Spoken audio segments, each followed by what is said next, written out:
miarabanao tonga samatsara tao tramin'ny tompo manao hoe tsangana tamin'ny maty Kristy ho fideranan'Andriamanitra ry havana dia tsara raha homanitsika ny hira FFPM fa 70 470 ka ny andininy voalohany ihany no hiraintsika ary ny hira FFPM fa 70 andininy voalohany ary ny hira FFPM fa 7.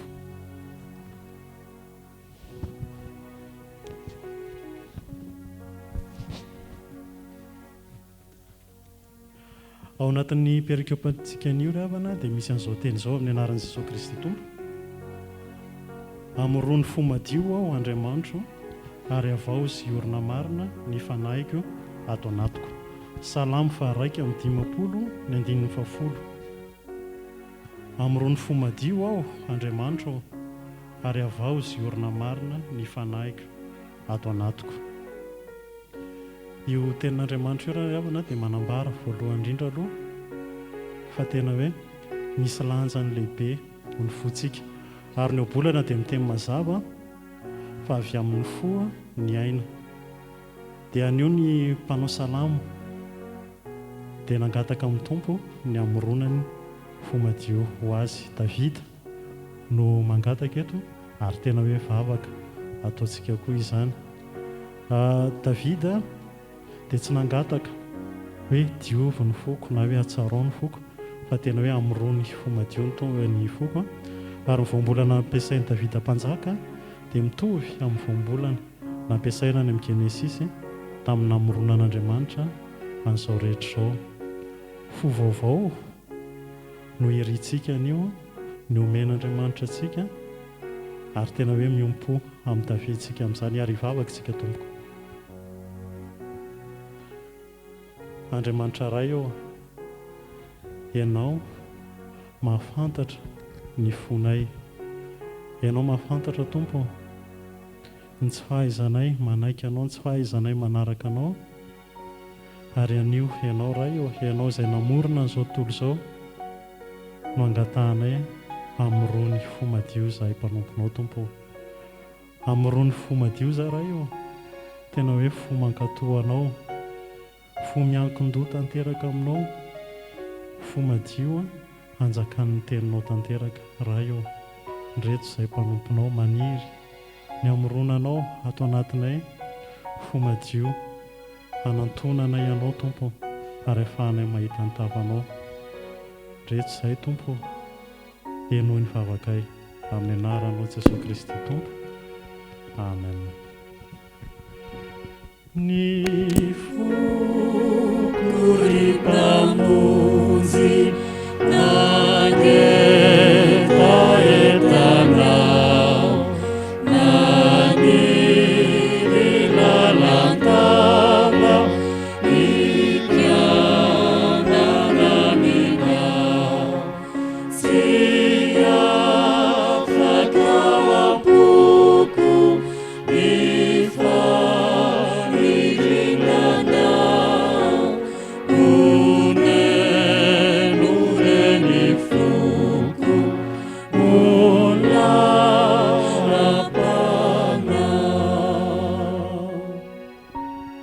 mbola iombavaka tsika tompoko. Amorony fo madio aho Andriamanitro ary avao zy orona marina ny fanahiko ato anatiko. Tompo, maniry fanavaozana avy aminao izahay, ianao izay efa namorona fo madio ato anatinay Tompo, ny irina indrindra hanavao ny fanahy izay ato anatinay. Omeo anay Tompo ny anana fanahy miorina tanteraka amin'ny teninao ary tena hoe fanahy anjakanao tanteraka. Tompo, ahoreno ny fanahy ato anatinay. Misaotra Jesosy Kristy Tompo. Amen. Misaorana Andriamanitra izay lalao inanitra, namorona ny tany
voninahitra ary ho amintsika amin'ny fahasoavany. Amen. Anio Alahady 12 Septambra taona 2024. Alahady 15 manaraka ny Trinité. Hitondrana ambavaka ny sampanasa asa fitoriana filazantsara. Ibanjinantsika ny lohahevitra hoe miorena ao amin'ny tompo amin'ny batisa. So dia hitsangana ny fiangonana anao ny rafanevan'ny synodam-paritany.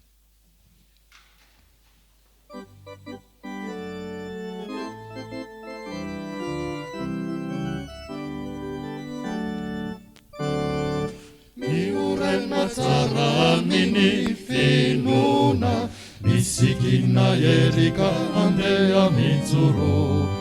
Tanukaza bella nyasa fanompona, azava malainaka adeka mazuto. Zaurenu tadideu, finuna nuampiasa. Urena keitiu, kadema eresiana.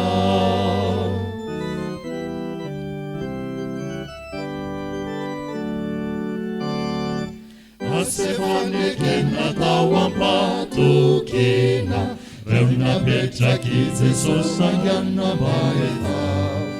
Atsivita muranya safiturena, Fjkm Fitiavana candere cantera. Zaurenu taditeu, finuna nuampiasa. Miurena keitiu, kadema eresiana.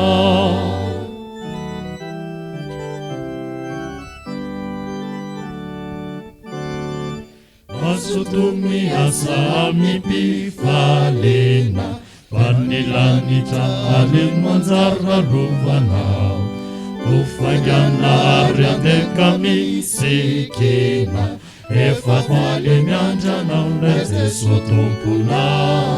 Zaurenu taditeu, finuna nuampiasa.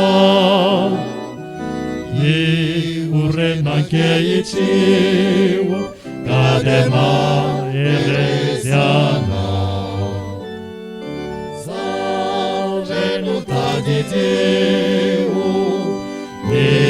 finuna nuampiasa. Urena keitiu, kadema eresiana. Amin'ny fanahinareo ariariavana ny fahasoavan'i Jesosy Kristy Tompo. Amen. Riavana malala rehetra ao amin'ny Tompo, isotra sy ideran'Andriamanitra isika amin'ny salamo sy ny hira efa voalahatra. Amin'ny anaran'ny Tompo, miraha firam-baovao an'i Jehova, fa efa nanao fahagagana izy. Ny tanany ankavanana sy ny sandriny masina no nahavitany famonjena. Jehova efa nampafantatra ny famonjeny, teo masony jentilisa no nanehoan'ny fahamarinany. Efa nahatsiaro ny famondram-pony sy ny fahamarinany tamin'ny taranak'Israely izy. Efa nahita amin'ny famonjen'Andriamantsika ny vazatany rehetra. Mibio an'i Jehova ary tany rehetra, velomy ny oboka mira. Mankalaza an'i Jehova amin'ny lokanga, dia amin'ny lokanga sy ny feo firana, amin'ny trompeta sy ny fitsofana ny anjomara, ka miobi eo anatrehan'i Jehova mpanjaka. Amen.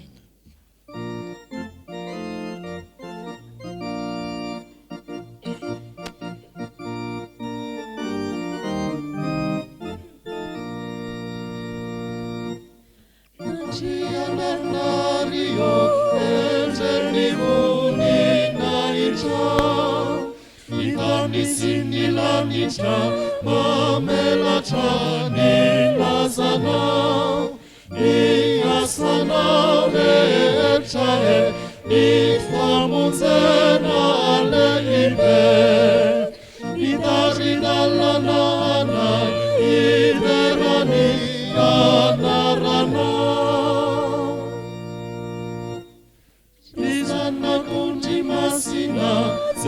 Jesús izai sauranai Eianau ni antanai Kamentinau ni uthanai Ni menarana resinau Ni fasana vinakinau Kaianau nanukatra Ilanitra idiranau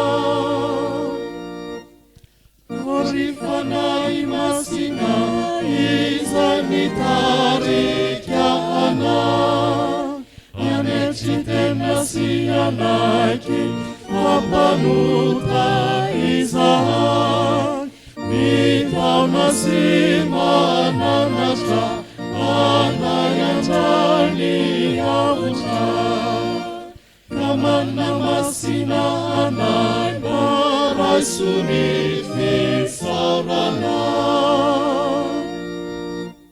Ivuavunzina mini Anzeli makasichaka Mitanisindilanitra Mikiamana Anantatra Anau rirasi zanaka Anau fanani masina Izay maneo famonjena Fjkm Fitiavana Ivavaka isika. Andriamanitra tompo sy mpahary anay o mideranao zay no ny fahasoavanao zay nataonao taminay ka hivelomana isan'andro. Engane ho tahaka ny tamin'ny voalohany naharinao ny tany sy ny lanitra tamin'ny teninao dia mba atao voary vaovao zahay amin'izao andro voalohany amin'ny herinandro zao mba hitovy endrika amin'ny zanakao. Tompo efa nampanantenanay ianao fa tsy hiverina foana aminao ny teninao raha tsy efa nahavita ny nandranao azy. Koa amin'ity herinandro hitondrana mbavaka ny sampanasa asa fitoriana filazantsara ity dia tanterao ny asa nandranao azy mba hahatonga anay handray ny fahafenon'i Kristy sy ny fahatanterahany fifaliany.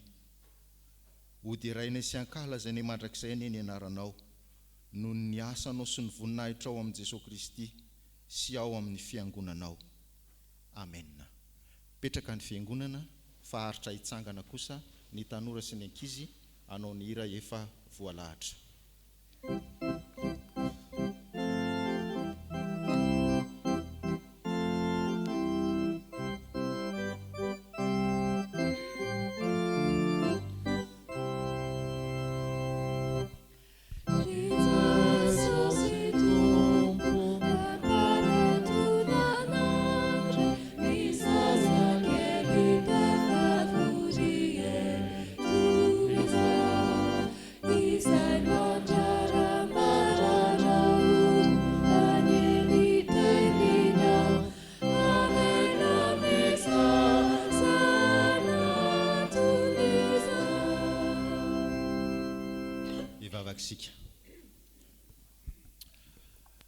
Zany tokoa tompo no tonikirany reto tanora sy ankizy reto mba avelao re zahay anantona anao ka mba ekeo ny fifonanay amin'ny anaran'i Jesosy. Amen. Ny salamo mipetraka ianareo rakizy. Fjkm 50 lay andininy voalohany tapany farany misy an'ilay teny hoe vonoy ny fahadisoko.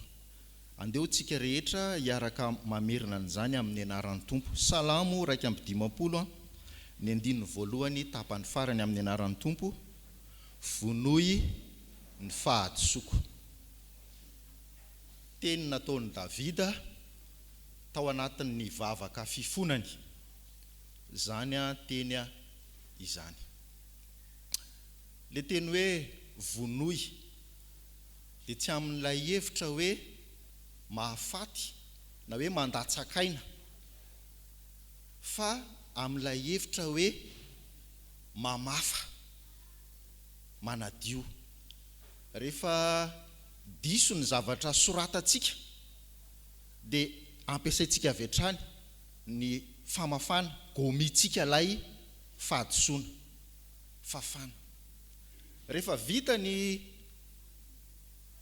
soratra ny vakiteny eo amin'ny solaitra be, manontany ny mpampianatra hoe voadika dia fafanya rehefa avy eo. Zay le hoe vonoy ny fahadisoko. Andehantsika eno tantara kely.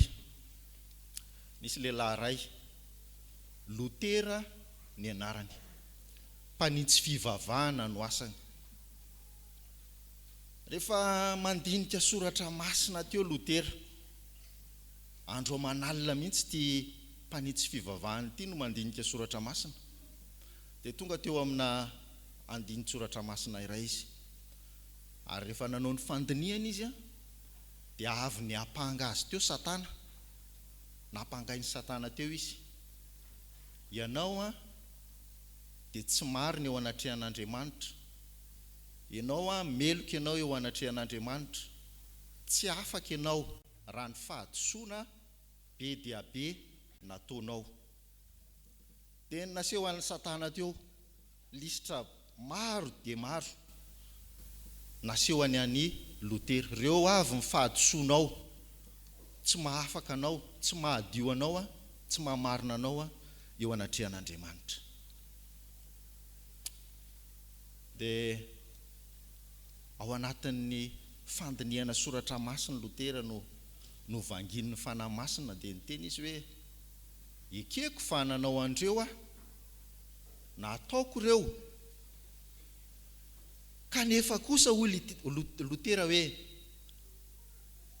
izany angeny nahafatesan'i Jesosy Kristy ho ato eo amin'ny hazo fijaliana e. Lay raha latsaka teo amin'ny hazo fijaliana no nanadiovany andreo fahotako rehetra ireo. Mialano Satana, fa efa nodiovin Kristy avokoa ireo fahadisoana rehetra ireo. Motsy toy izany ve ry havana ny zavatra hitantsika eo amin'ny solaitra be eo, rehefa nofafana avokoa ny soratra teo, ny solaitra be sisa tavela, iny ny tazana eo. Toy izany koa rehefa raisitsika amin'ny finoana ny raha nalatsaka Jesosy Kristy, manadio antsika amin'ny fahotantsika, dia voadio isika. Ny mason'Andriamanitra mijery atsika dia masony mijery atsika ao amin'ny Jesosy Kristy. Zany angeny nanaovana batisa atsika, nidiovina, nasitrika tao amin'ny ràn Jesosy Kristy isika mba adio. Andao ary ankizy sy tanora, tsika vita batisa rehetra, amerina n'ilay teny fifonana nataon'i Davida, ary andeha mba ataontsika teny fanao. Io teny nataon'i Davida io, angatahantsika ny indra fon'Andriamanitra. Andeha sika rehetra hiaraka amerina indray lay teny teo amin'ny anaran'i Jesosy. Vonoy ny fahadisoko. Andao verina mafy hoe vonoy ny fahadisoko. Vavaka sika. Jesosy Tompo, manaiky zahay fa samy efa nanota, ary tsy misy marina na dia iray aza, kanefa kosa noho ny asa nataonao, noho ny asa mpamonjena, noho ny fanavotana nataonao ho anay teo amin'ny hazo fijaliana, noho ilay raha latsaka teo, dia voadio zahay rehefa nandray sy nino an'izany asa zany. Misaotra Jesosy Tompo, fa fahasoavana tsy azo refesina zany, ary tsy takatra ny saina ivelively. Mampianarana hivita batisa rehetra mba hanao toan'i Davida, rehefa mba mivavaka izay hiteny hoe vonoy ny fahadisoko. Dia mba tsy hanameloka anay koa ny feo an'ny feritreretanay, fa rehefa manao an'izany amin'ny finoana izay, dia mba iny kosa fa olona voavela eloka sy voadio an'ilay ràn Jesosy Kristy. Amen. Izao dia hitsangana ny fiangonana anao ny hira efa voalahatra.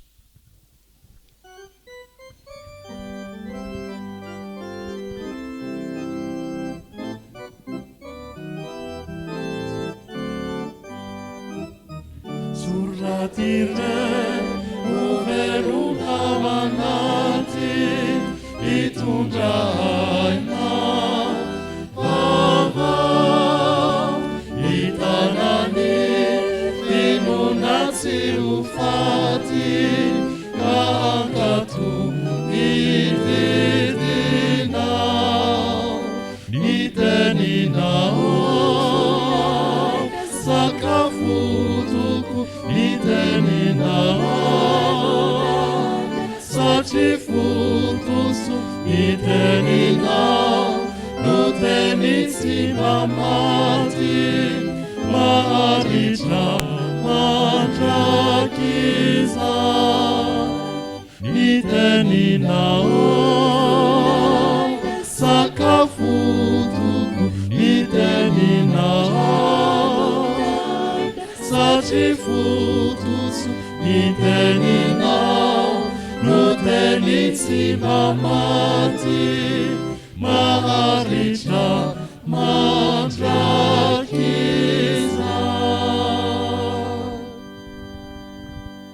Ivavaka isika. Misatranao izahay Andriamanitra, fa na dia tsy mendrika aza dia mamindra fo aminay ianao, ka omenao anay ny teny iorenanay amin'ny batisa. Mangataka amin'ny fanahy masinao izahay, omba ny mpamaky ny teny, anendry ny lela ny mpanomponao izay hitondra ny hafatrao, ary ho tafapaka ao am-pony vahoakanao anie izay rehetra ambaranao, ka tsy hisy amiana azy samirery izay voarainy tsiraray, fa andeha ka hitory izany amin'ny hafa koa, satria baikonao izany, amin'ny anaran'i Jesosy. Amen.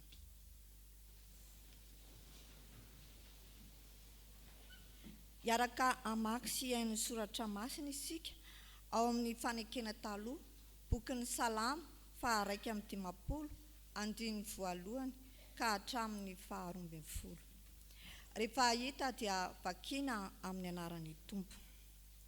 Mamindrafo aniko Andriamanitra, araka ny fahasoavanao, araka ny haben'ny fiantranao, vonoa ny fahadisoako. Sasao madio aho mba ho afa-keloka, ary diovy aho mba ho afa-pahotana. Fa tsaroako ny fahadisoako, ary eo anatrehako mandrakariva ny fahotako. Taminao dia taminao ihany ny nanotako, ary izay ratsy eo masonao ny efa nataoko. Mba ho marina ianao raha miteny, ary tsy hanatsiana ianao raha mitsara. Indro tamin'ny heloka no niterahana, ary tamin'ny fahotana ny torotoroana ny reniko. Indro fahamarinana ao am-po no sitrakao, ary fahendrena ao amin'ny miafina no ampafantarinao ahy. Diovy sopa aho ho afa-pahotana dia adio. Sasao aho dia ho fotsy mangatsakatsaka. Ampandrenesy fifaliana sy faharavoravona aho, hifalian'ny taolana izay voavakivakinao. Afeno ny tavanao ny fahotako, ary vonoa ny heliko rehetra. Amoro ny fo madio ao Andriamanitra, ary avozy iorina marina ny fanahiko ato anatiko. Aza manary ahy hiala eo anatrehanao, ary aza manaisitra ny fanahinao masina amiko. Ampodio amiko ny fifaliana amin'ny famonjenao, ary toany fanahy mazoto aho.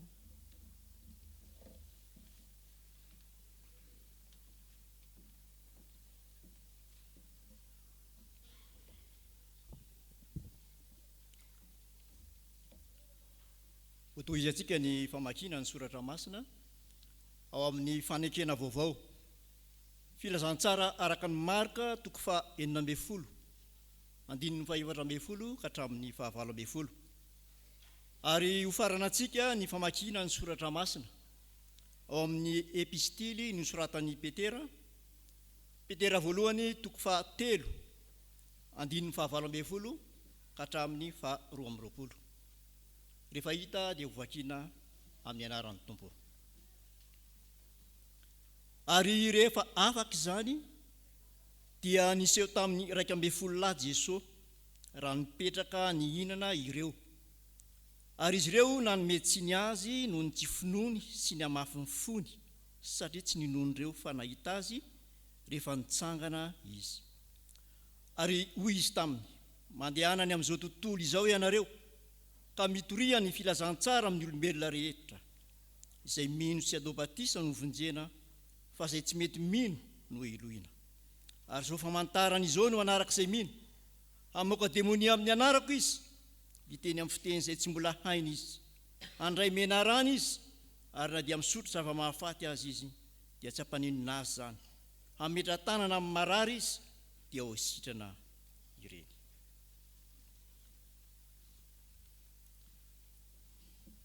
Fa Kristy koa aza efa nijaly indray mandeha noho ny ota, ny marina hamonjy ny tsy marina, mba hitondra antsika ho amin'Andriamanitra, ka novonoiny tamin'ny nofo fa novelomina tamin'ny fanahy, izay nandehanany sy notoriany teny tamin'ireo fanahy tao hatramin'ny maizina, dia izay tsy nanaiky fahiny, fony ny andry ny faharipon'Andriamanitra tamin'ny andron'ny Noa, raha mbola namboarina ny samby fiara, izay nidiran'ny olona vitsy, dia izy valy mianaka, ka dia namonjena azy ny rano, izay namonjy anareo koa ankehitriny, dia ny batisa, izay tena n'io tangindona io, tsy ny fanesorana ny fahaloton'ny nofo anefa, fa ny fatadiavana ny fieritreretana tsara eo anatrehan'Andriamanitra, amin'ny itsanganan'i Jesosy Kristy tamin'ny maty, izay eo amin'ny tanakavanan'Andriamanitra, fa efa lasa ho any an-danitra izy, ka efa nampanekena azy ny anjely sy ny fahefana ary ny hery.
Petraka fiangonana.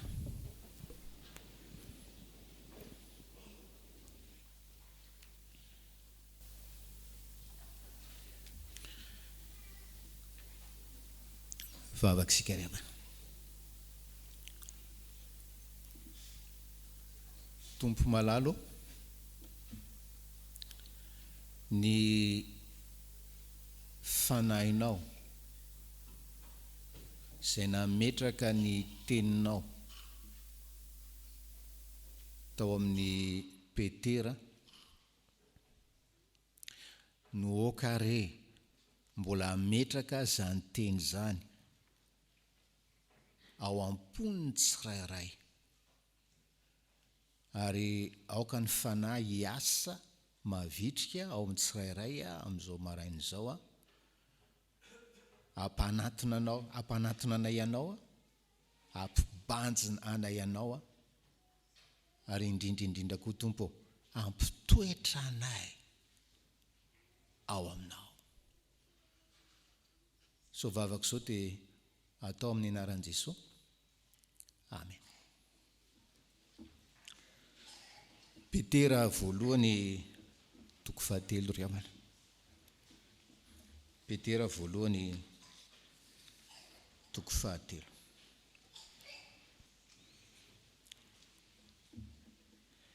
dia irahantsika mamaky ny 5:20 petera voalohany 7 5:20 amin'ny anaran'i Jesosy. Fa Kristy koa aza efa nijaly indray mandeha no niota, ny marina hamonjy ny tsy marina, mba hitondra antsika ho amin'Andriamanitra ka novonoina tamin'ny nofo fa novelomina tamin'ny fanahy. Kristy koa aza efa nijaly indray.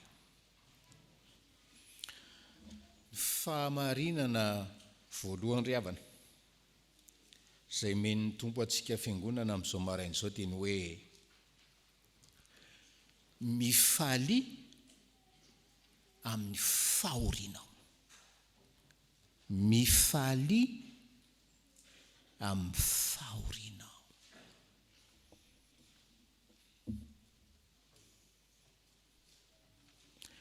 Tsy hoe ekeo fahorinao.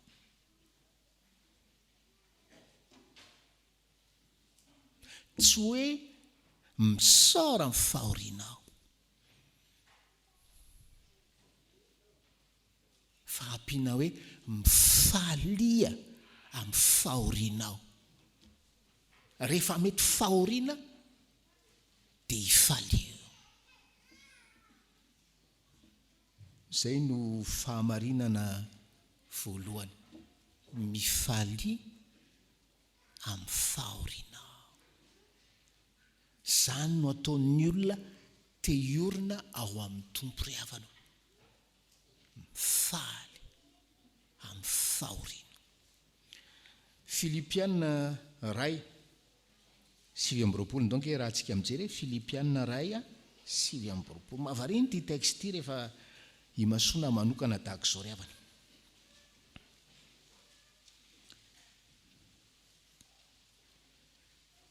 Ray 7:7 amin'ny anaran'i Jesosy.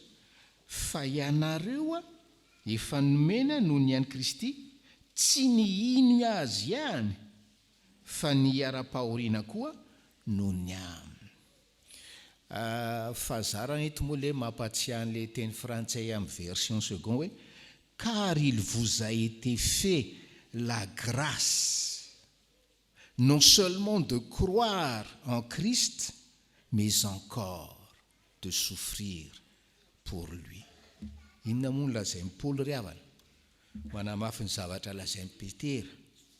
Matoa za mino matoa ianao mino.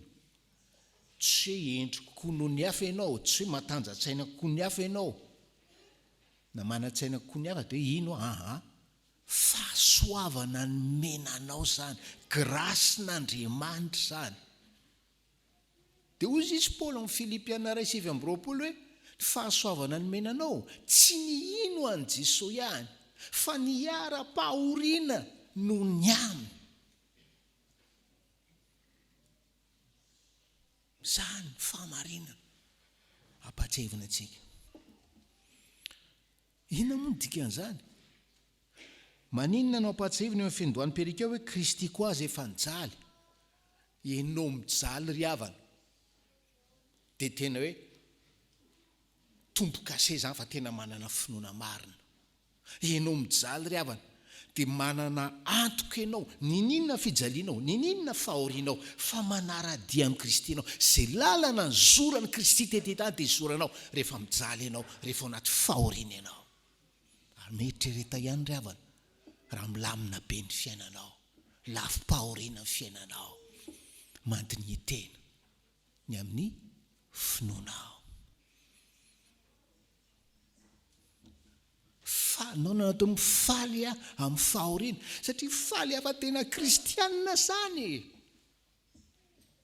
Faly afa-tena manara-dian'ny Kristia zany noho fahoriana hatrangany ao amin'ny fiainako ry havana, ka tsy manaiky fotsiny tsy misaotra fotsiny fa mifaly a Jesosy fa tena mpianatra ao, tena disiplo, faly a Jesosy fa tena zandrikelinao.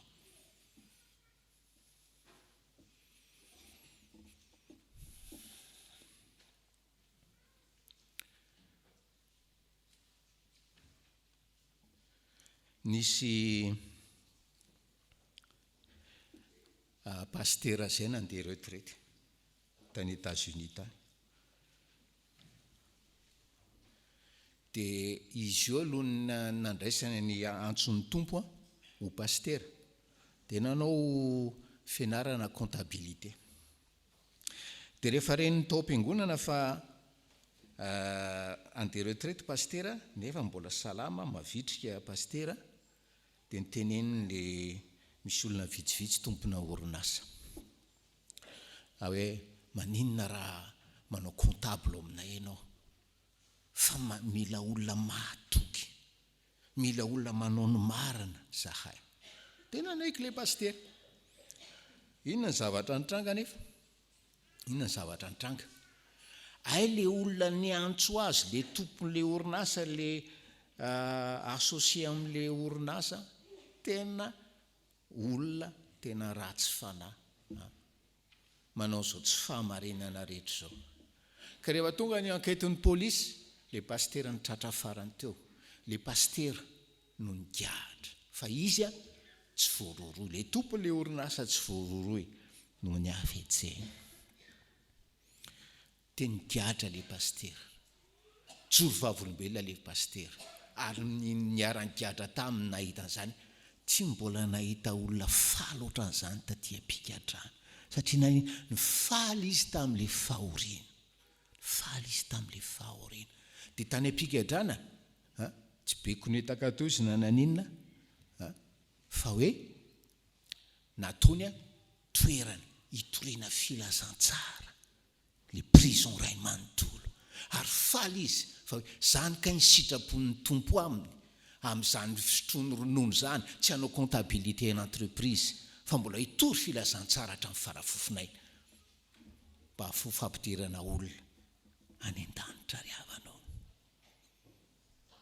Zay ny fahamarinana voalohany, zay ny fahamarinana voalohany. Mifaly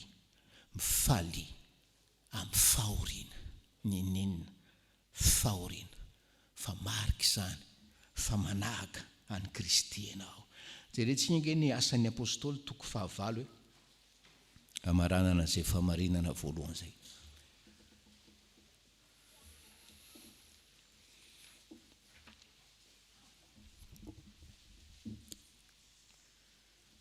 Asan'ny apôstôly toko 15 ny andiny voalohany amin'ny anaran'i Jesosy. Ary tamin'izany andro zany dia nisy fanenjena mafy tamin'ny fiangonana tany Jerosalema, ka dia niely teny amin'ny tany Jodia, Samaria izy rehetra afa-tsy ny apôstôly ihany. Maninona tsy haivina io texte io avana?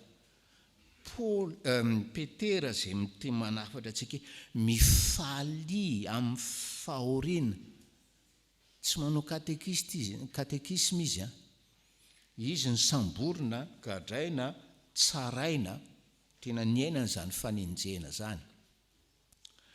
Fa jereo tsara mivokatry le fanenjena tao Jerosalema, nandositra le tena kristiana, nandositra fanenjena, fa iny fantosirany kristiana iny natonga ny filazantsara niely niala tao Jerosalema, fa nanerana ny Jodia, nanerana ny Samaria, zany io natanteraka le programa fitoriana filazantsara ny tompo. Havanao mifaly amin'ny fahoriana, ary tsarovo mandrakariva, fa tsy ny pampahory anao ny tompo ny teny farany, fa Kristy izay milaza aminao hoe mifaly amin'ny fahoriana. Zay no fahamarinana voalohany ry havana. Fahamarinana faharoa dia izao: ialao izay mampigahatra, ialao izay mampigahatra. Ndao averintsika avakina ny 19 sy 20 ny anaran'i Jesosy. Fa Kristy koa aza efa nijaly indray mandeha noho ny ota, ny marina hamonjy ny tsy marina, mba hitondra antsika ho amin'Andriamanitra, ka novonoina tamin'ny nofo fa novelomina tamin'ny fanahy. Kristy zany hoe novonoina tamin'ny nofo io fa novelomina tamin'ny fanahy. 20 zay nandehanany sy nitoriany teny tamin'ireo fanahy tao an-tranomaizina. Misy fanahy zany eto amin'ity perikiopa antsika ity zay ao an-tranomaizina.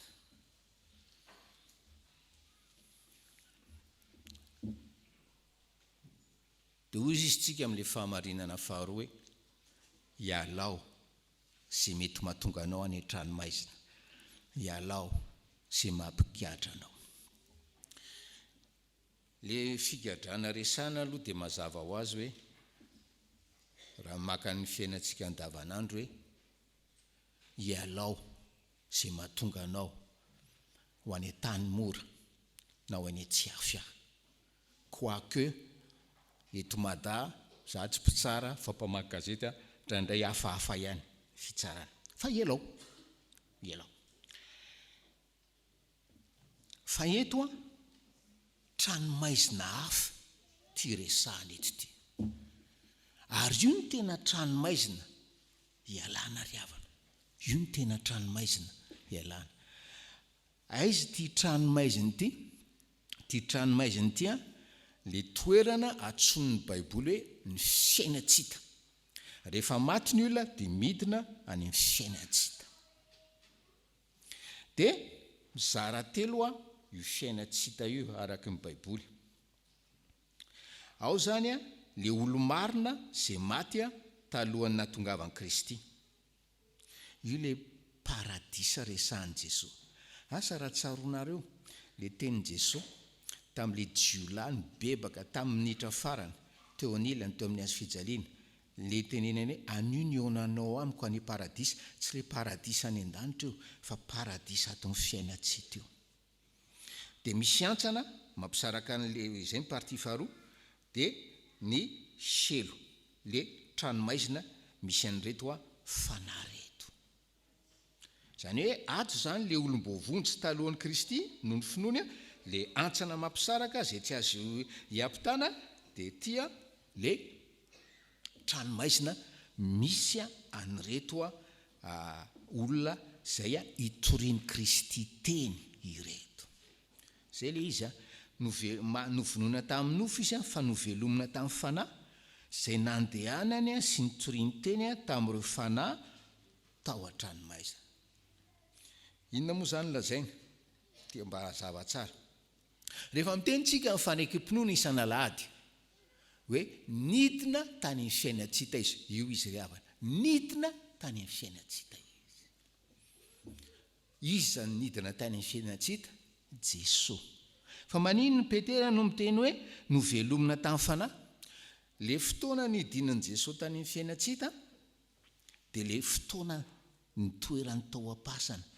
Ny tenany tamin'ny andro fahatelo no nitsangana tamin'ny maty. Fa izy le nivelomina tamin'ny fanahy io riavana.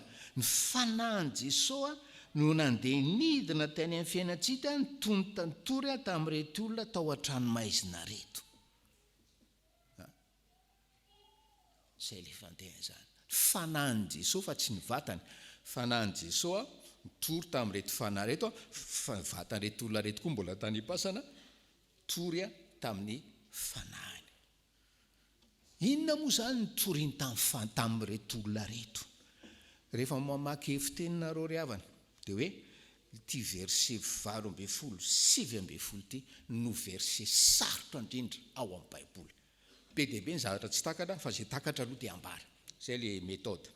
Dia hoe zay nandehanany sy nitoriany tena tamin'ireo fanahy tao an-tranomaizina, izy ireo fanareo dia izay tsy nanaiky fahiny fony andro faharipon'Andriamanitra tamin'ny androny Noa. Reo zany le fanahy na le olona moa zany tamin'ny fahavelony zay torian'Andriamanitra teny tamin'ny alalan'ny Noé, ary tsy nitoriana indray mandeha fa Andriamanitra manana faharipo miteny mitory izy androany 12, mitory izy rapitsy 13, mitory izy rapitsy 14, mitory izy rapitsy 15. Fa tsy nirarahiny zany, tsy nirarahiny ny faharipon'Andriamanitra. Ny olona tsy miraraha ny faharipon'Andriamanitra riavana nefarany any tranomaizina. Zay le mahatonga antsika hiteny hoe ialao amin'ny tranomaizina, ialao zay mampikatry. Ianao manao tsinitsinina ny faharipon'Andriamanitra io, hikatra nefaranao.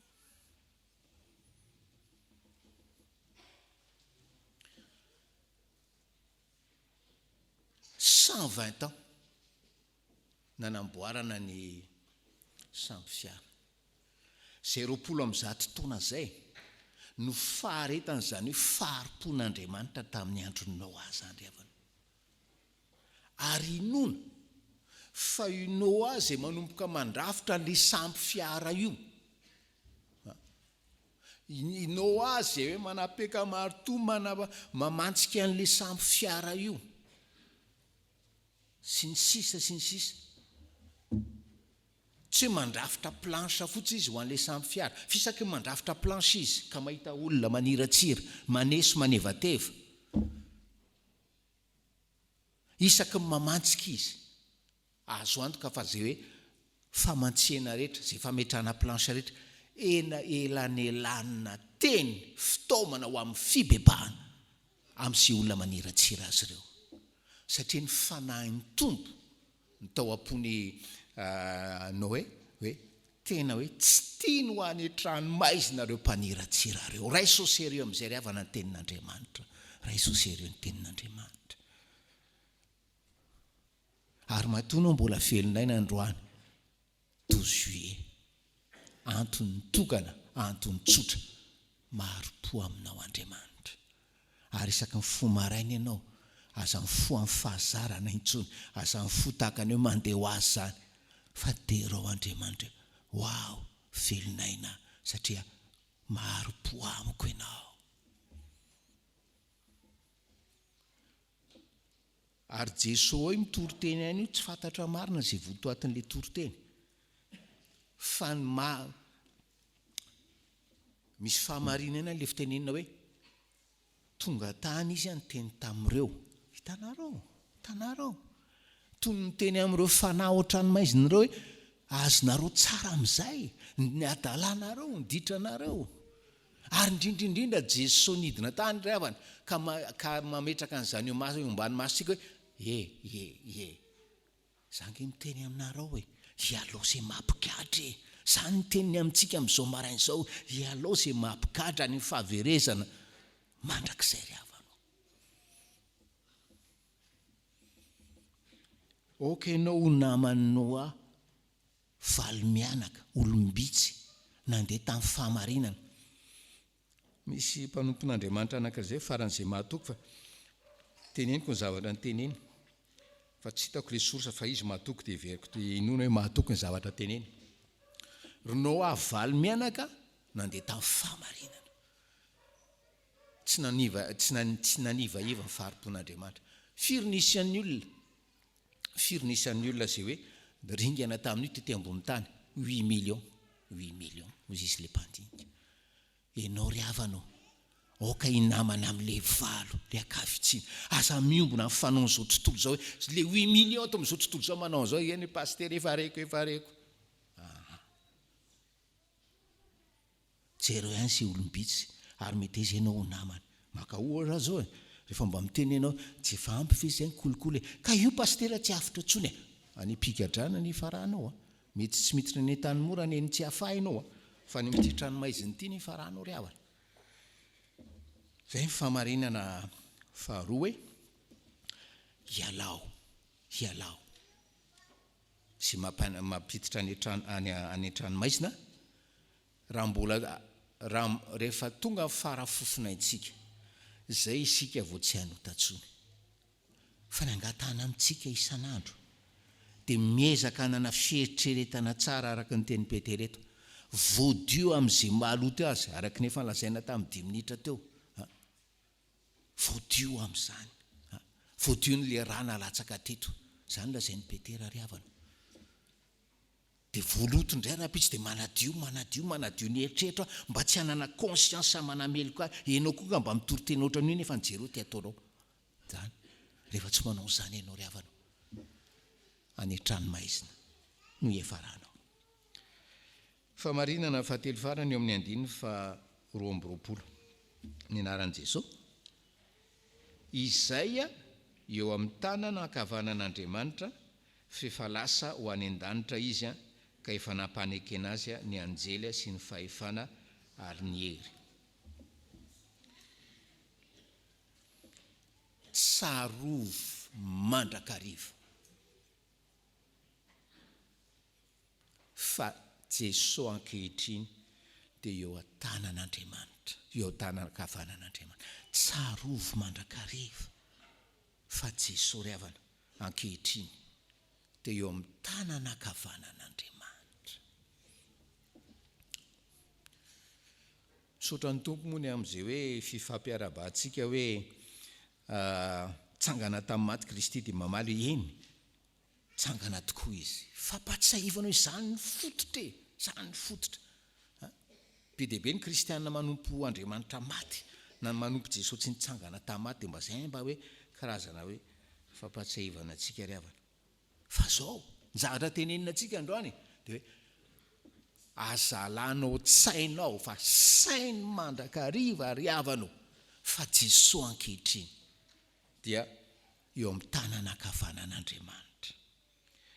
Efa lasa ho any an-danitra izy ka efa nampanekena azy ny anjely sy ny fahefana ary ny hery. Dikan'ilay eo ankavanan'Andriamanitra raha no séminaire un week-end aritsika tsy olany fa famarinana vitsivitsy eo ankavanan'Andriamanitra nampanekena azy ny anjely sy ny fahefana ary ny hery. Sy rehetra manana fahefana any an-danitra na ety an-tany dia eo ambany fahefany Jesosy ry havana, eo ambany fahefany Jesosy. Io tompon'ny orinasa mampiasa anao io, Ngara Joel, Ngara Valomanana sy ny hafa izay tsy fantatra, eo ambany fahefany Jesosy zany. Izany no ambaran'ny soratra masina, izy nakarin'Andriamanitra any an-danitra io. Hébreu 1:13 nge jerentsika.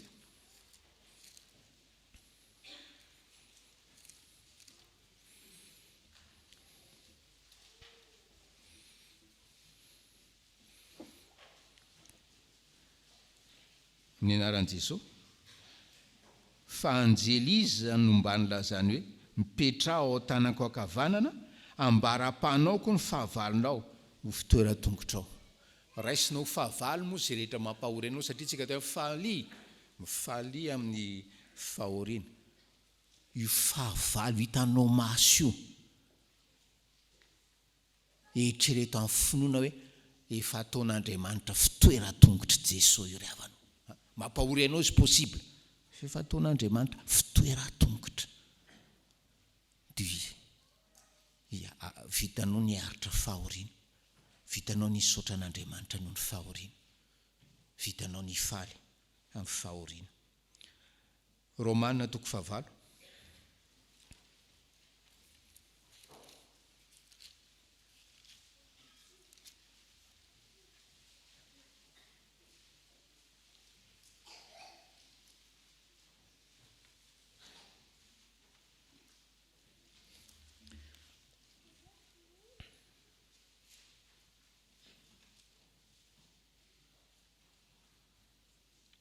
Andiny 4:30 amin'ny anaran'i Jesosy. Izy no manameloka Kristy Jesosy no efa maty, eny sady nitsangana tamin'ny maty koa ka mitoetra amin'ny tanan'ankavanan'Andriamanitra ary mifona ho antsika. Ary mifona ho antsika. Ary farany asan'ny apôstôly 5:9.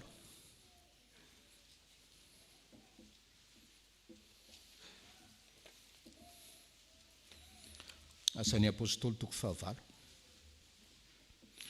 Ty zany 7 manko azafady. Stefana troambato ho faty. Dia efa tena akaiky mihitsy le ora, le minitra hialany aina. Dia hitany Jesosy tsangana any an-danitra. 7:56, asa 7:56. Dia nanao hoe indro hitako ny lanitra misokatra ary ny zanak'olona tsangana eo ankavanan'Andriamanitra. Nga tsy mipetraka indray izy, eo izy mitsangana, eo izy mitsangana. Inona moa rehefa mitenitsika ry havana hoe sainy mandrakariva fa Jesosy amin'izao fotoana izao eo ankavanan'Andriamanitra, manana ny fahefana rehetra, manomboka manangona ny fahavalonao eo ambany tongony, fona ho aminao, fona ho anao ankehitriny. Izany no mambola velon'ainako, fona ho izy. Ary rehefa tonga ny fotoana ialako ety, raha zany ny fiainako dia mitsangana izy andray ny fanahako, tsangana izy andray ny fanahako, fa tsy matomaty foana ry havana. Mba irio zany hoe manakaiky ny fotoana ialanao aina ninina circonstance. Dia matsiaro amin'ity tantaran'i Stefany tena hoe wow, fantatro fefa mitsangana Jesosy Kristy zoko ao an-danitra ao andray ny fanahako. Zay ny afatra ho antsika ry havana androany, zay te hampiorona ny finoantsika, mifalia amin'ny fahoriana, hialao zay mampigatra ary tsarovo mandrakariva fefa mipetraka ao ankavanan'Andriamanitra Jesosy, ho an'Andriamanitra irery eny voninahitra. Amen.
Ry Andriamanitra ranay,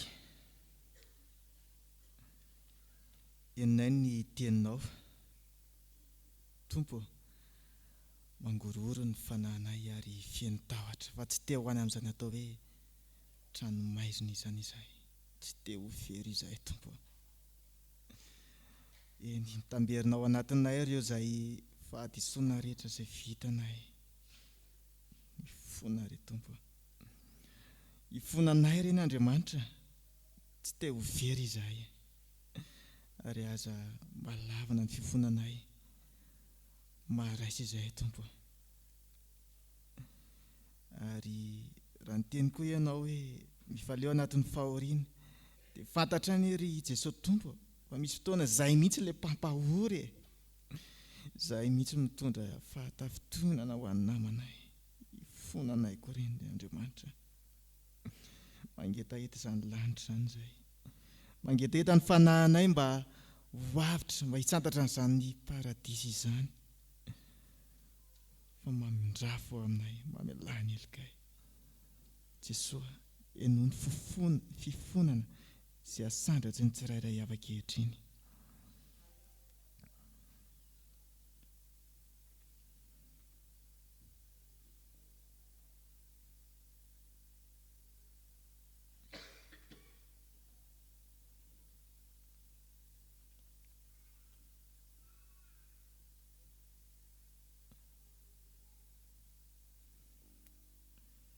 Mino izay Jesosy, mino ny teninao izahay fa ianao tokoa ilay mipetraka eo ankavanan'Andriamanitra, mifona ho anay, ary Andriamanitra mahatoky sy marina ianao. Rehefa tena mibebaka tamin'ny fotokoa izahay Andriamanitra, dia mamela ny tsy fahamarinana rehetra. Misaotra Tompo, amin'ny anaranao Jesosy nanaovana izany favaka fifonana izany. Amen.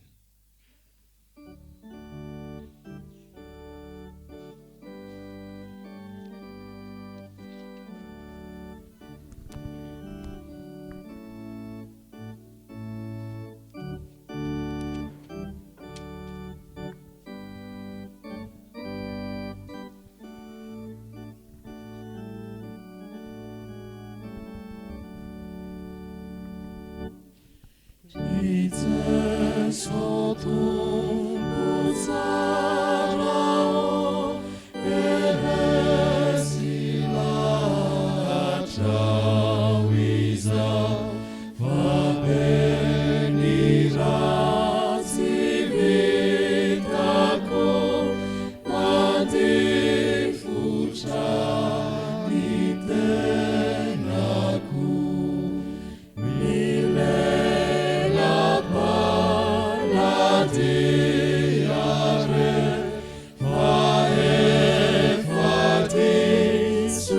lehibe kuseutsi uitana ni mariki ilutaku ampiasa ni jafo kama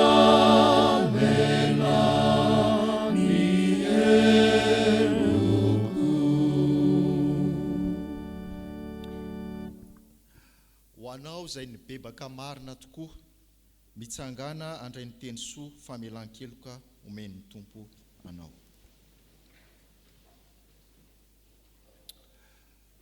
Hoy ny tompo, fitiavana mandrakizay no itiavako anao, koa izany no ampaharetako famondram-po anao. Kristy izay tsy nalala ota dia efa nataon'Andriamanitra ota dia amonjy atsika mba ho tonga fahamarinan'Andriamanitra ao aminy koa isika. Voavela ny eloko ao amin'ny anaran'ny Tompo. Amen. Sambatrani olona izay mavelany elony sy voasarona ny fahotany. Sambatrani olona izay tsy sainy Jehova eloka ary tsy misy fitaka ny fanahiny.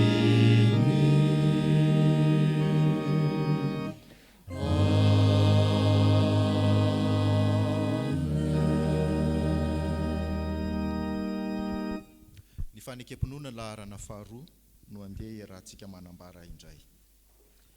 Isika mino an'Andriamanitra iray, raitsy toa, manao ny lanitra sy ny tany, ary ny zavatra rehetra na ny hita na ny tsy hita. Ary an Jesosy Kristy Tompo iray, zanaka tokan'Andriamanitra, nateraka ny ray talohan'izao rehetra izao, ny mazava avy amin'ny mazava, Andriamanitra tokoa avy amin'Andriamanitra, nateraka fa tsy natao, miray amin'ny zavatra rehetra. Izy naharina izao tontolo izao, no ny amintsika olombelona sady ho famonjenantsika, dia nidina avy tany an-danitra izy, ary natao mifanahy masina nofo avy tamin'ny Mariviritsiny. Dia tonga olo izy, nombona tany azo-fijaliana ho fanavotana antsika, tamin'ny nanapaham-Pontio Pilato izy, nijaly izy ka nalefina, nitsangana tamin'ny maty tamin'ny andro fahatelo, arak'izay voasoratra izy. Niakatra ho any an-danitra izy, ary mipetraka ao an-tanana ankavanan'Ray, avy any aviany indray amin'ny voninahitra, hitsara milela sy ny maty, ary mandrakizay ny fanjakana. Isika mino ny fanahy masina, tompo sady mpanome aina, izay avy amin'ny Ray sy ny Zanaka, ka hitsarana sy hankalazaina miaraka amin'ny Ray sy ny Zanaka. Izy anteny tamin'ny vavampaminany, isika mino ny fiangonana iray, miorina amin'ny fanambaran'ny apôstôly, ary manerana izao tontolo izao. Isika manaiky mibatiza iray ho famelan-keloka, sady manantena ny fitsanganan'ny maty ary ny fiainana mandrakizay. Amen. Petraka feo.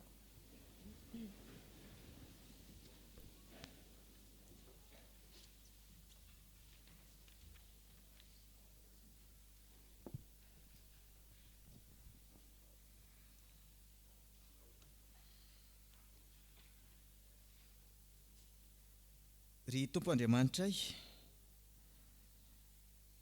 isaoranay ianao no an'ny teninao teo fa nahasoana lesona tokoa. Indrindra ny tokony hanovanay ny fomba fijery. Manoloana ny fahoriana Tompo dia ianao Jesosy Kristy Tompo nampianatra anay fa aoka hifaly izahay.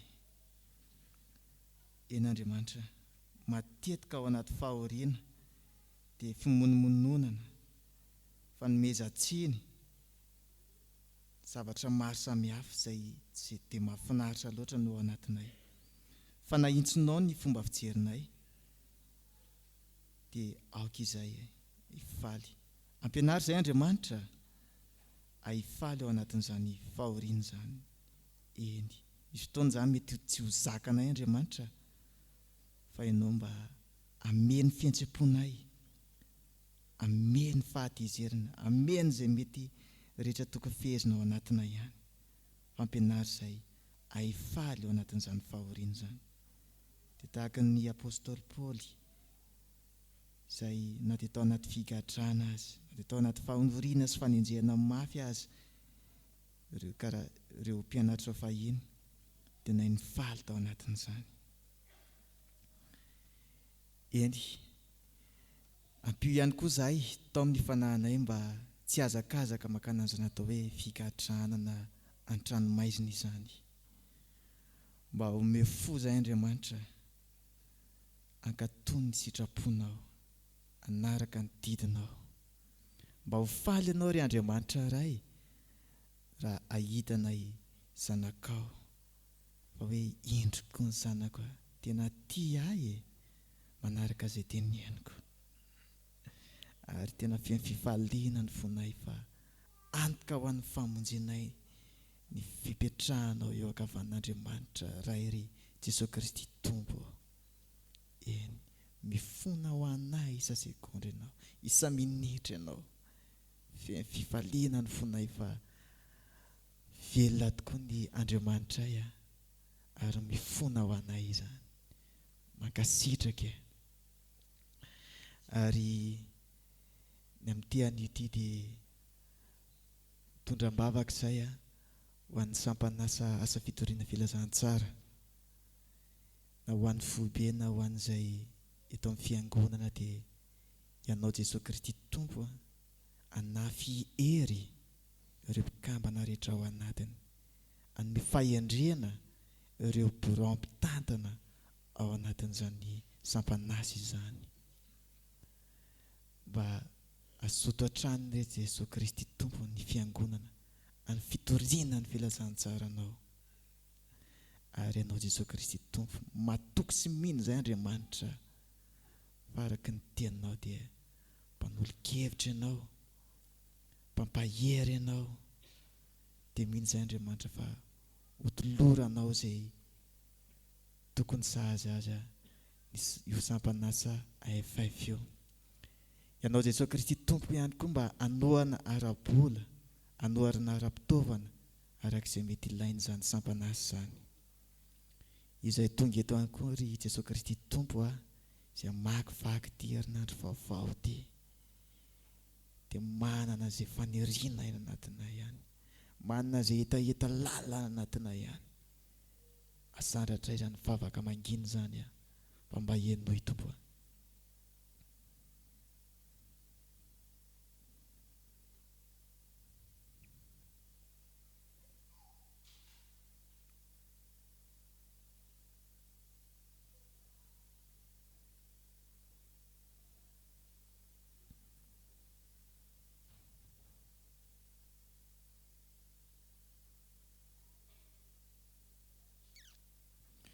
Indraka manay ny vavakay amin'ilay vavaka izay efa nampinarinao tamin'ny mpianatra ao manao hoe Rainay izay an-danitra, masina anaranao, ho tonga ny fanjakanao, ataony sitraponao ny tia-tany tahaka ny an-danitra.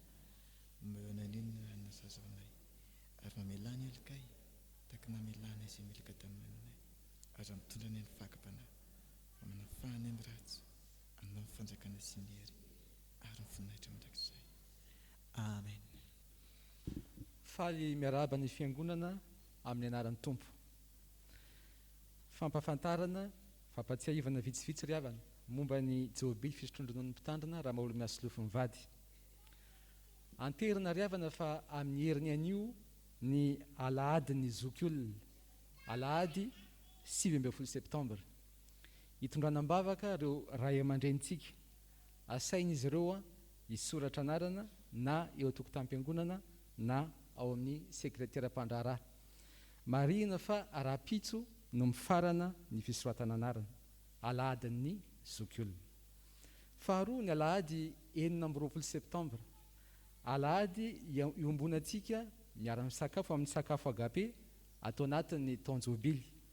Ny tapakila dia efa azontsika raisina eo tokotanim-piangonana ihany koa ny alahady maraina na ao amin'ny sekretera ny andavanandro. Ary ny Fanompoam-Pivavahana amin'io fotoana io ny alahady 9 Septambra dia Fanompoam-Pivavahana anankiray ihany miditra amin'ny 7 ora sasa-maraina ialohavan'ny louange amin'ny 7 ora sy fefana. Ary ny farany ry havana dia ny alahady 17 Oktobra, alahady ny fanambadiana hitondranam-bavaka ny mpivady rehetra tsy ankanavaka eto amin'ny fitandremana. Manasa antsika rehetra hisoratra anarana na ho amin'ny fidirana voalohany na ho amin'ny fidirana faharoa. Ho an'ny Tompo ireriny voninahitra. Amen.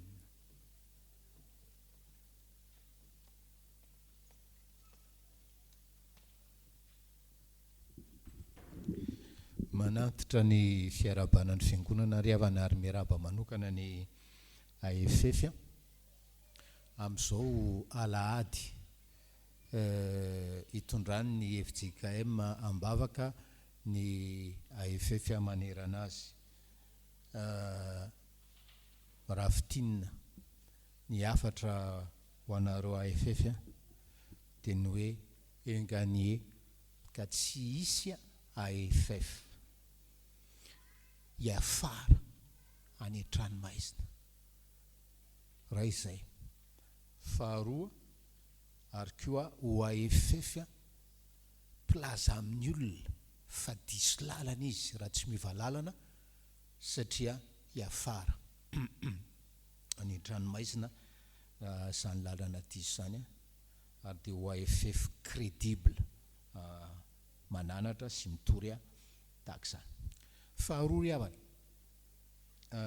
mbola amin'ny fifaliana no ampahafantarana sy anentanana antsika fiangonana amin'ilay tetikasa vao apetratsika efa nikasaina talohan'ny 150e fa termontrano fa zao efa malalaka tsara dia ilay tetikasa hoe akanjo ho an'i Jesosy, akanjo ho an'i Jesosy. Efa nazavaina teto ny fanahin'izany tetikasa zany hoe mizara roa isika isotry fitiavana, ao izay manana akanjo manana akanjo roa telo be dia be, ao izay tsy manan-kitafo zany, zay le izy. Dia tsika zany no mahafantatra hoe za mihitsy le tokony hanome na za le afaka handray na tsy lolohan'ny fiangonana za na tsy taka za raha malala amin'ny vanim-potoana iainantsika fa mampandalo fasairanana. Ny tenin'Andriamanitra ry havana izay efa nanentanana an'io tetikasa io dia hoe le teny eo amin'ny Luka 7 hoe izay manana akanjo roa dia aoka izy hanome ny tsy manana. Ary raha mpifandraisina ry havana amin'ny toriteny androany, ianao izay mahare an'izao teny izao dia mbola mariky ny faharipon'Andriamanitra aminao izao fanentanana izao, mariky ny faharipon'Andriamanitra aminao ka aza atao tsinitsininy izany faharipon'Andriamanitra zany. Inona dikan'izany hoe mariky ny faharipon'Andriamanitra zany? Ny toetra ny olombelona ry havana satria mpanota. Ny sehon'izany ota zany dia ny fahirana. Mpanota dia miseho amin'ny fahirana le ota. Fa maharipo amintsika Andriamanitra, manome antsika fotoana izy, manome antsika occasion izy. Ary androany izy, androany 12 Septambra manadio antsika amin'izany tianadio antsika amin'izany fahirana zany, amin'ny alalan'ny hoe fahavononana hanolotra akanjo amin'izao an'izany tetikasa ho an'i Jesosy izany.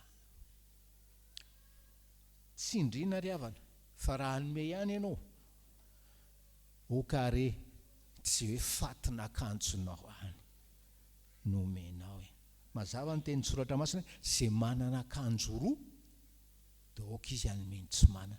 Izany hoe ilay akanjo mbola azonao atao, azonao ampiasaina zany nomenao, fa tsy hoe fa fatina akanjo efa tsy ilainao antsony zany ry havana.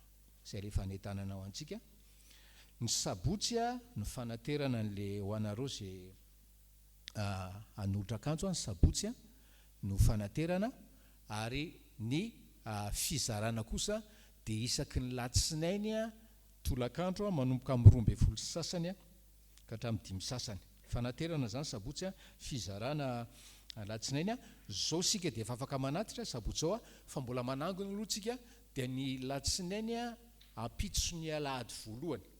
Eo zany no manomboka ny fizarana. Ary ny farany moa zany dia hoe ho an'ny olona izay mandalo fahasaranana vetivety na fahasairanana maharitra atao fitandremana io tetikasan'ny akanjo an' Jesosy io ary koa natao anampiana ireo zandry zanatsika ery amin'ny toeram-panomanana fitandrina ao faculté de théologie eo Ambatonakanga. Fahasoavan'ny Tompo ry havanao, tena hoe kiasika sy aso amin'ny fonareo ary anaisotra izay mety fahirana. Amen. Vavaksika ry havana. Tia mitsahatra ny mideranao sy mankalaza anao ny fonay mpamonjy io noho ny fahasoavanao aminay. Fa fahasoavana ny mbola nitenenanao anay mazana anay fiangonana mazava tamin'izao maraina izao. Ary dia mbola fahasoavana no mbola nanoloranao asa sy fampaherezana manokana ho an'ny tsirairay. Misaotra ny amin'ny fiamelan-keloka ny tononona manokana ho an'ny fiangonanao ary misaotra ny amin'ny hery izay nitovozinay azahoanay mizaka fahoriana, azahoanay misaotra noho ny fahoriana, azahoanay mifaly amin'ny fahoriana, anamarinanay fa tena hoe miara-dalana aminao zay Jesosy. Zany vavaka izany dia ataonay amin'ny anaranao Jesosy. Amen. Tsangana sika andray nitsotra. Tanteraka aminareo any nitsotra ny tononona ny anaran'ny tompontsika. Mitahy anao ny tompo ka miaro anao. Mampamirapiratra ny tavany aminao ny tompo ka mamindra fo aminao, manandratra ny tavany aminao ny tompo ka manomenao fiadanana. Amen. Petraka amin'ny fiangonana, mbola vavaka manginsika, misaotra an'Andriamanitra ry havana.